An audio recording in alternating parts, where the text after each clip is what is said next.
hindi pa ginamit yung motor. Baka naglakad. Okay na nga yung motor niya?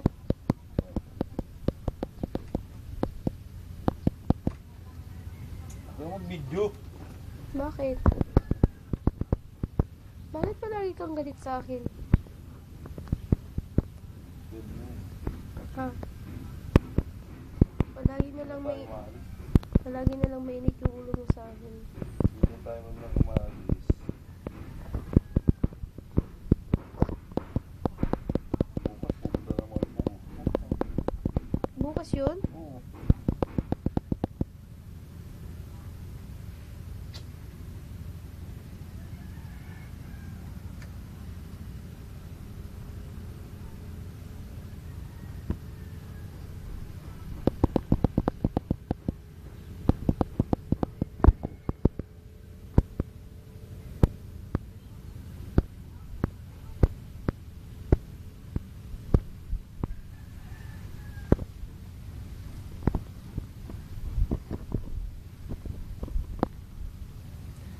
Alam mo siguro noon 6'1 lang yung height mo, no? Eh di alis, alam mo na 6'2 ka pala. Sa tingin mo ba magiging mas matangkad si Alvin kaysa sa'yo?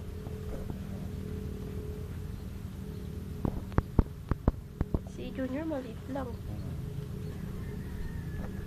Bakit di mo ako kinakausap?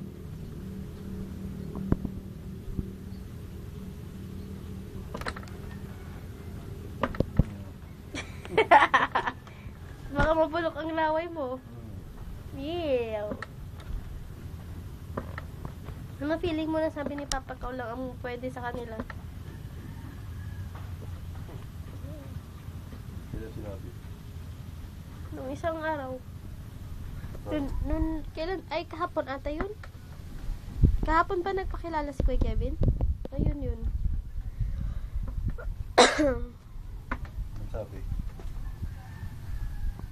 Ikaw daw ang malapitin sa chicks eh. Ha? Ikaw daw sa kanila malapitin. Malipitin? Nalipitin sa chicks.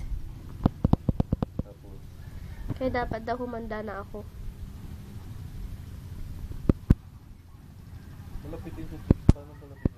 Yung parang ikaw yung maraming ano, parang Pwede ditik. basketball player eh. Oo nga, syempre.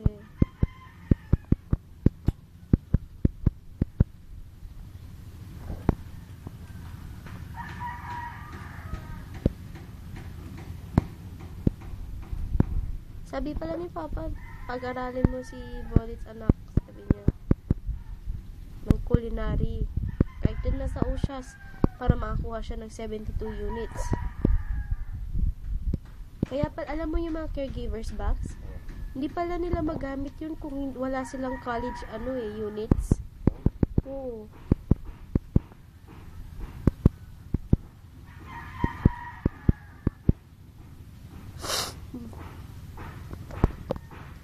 Sa tingin mo ba kaya mo mag-aral? Nakamag ba?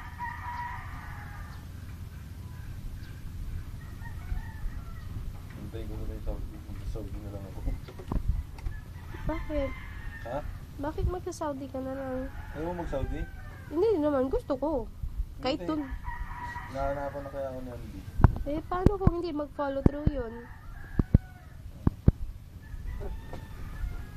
Diba sabi ni Kuya Andy mag-aaral ka sa mag-drive ng malaking truck? Oo, madali din pag nandun ako. Sino tuturo sa'yo ng ganun? Niloloko mo ako. Yung video. Para ba naman may papanoorin ako? Ikaw ang insensitive.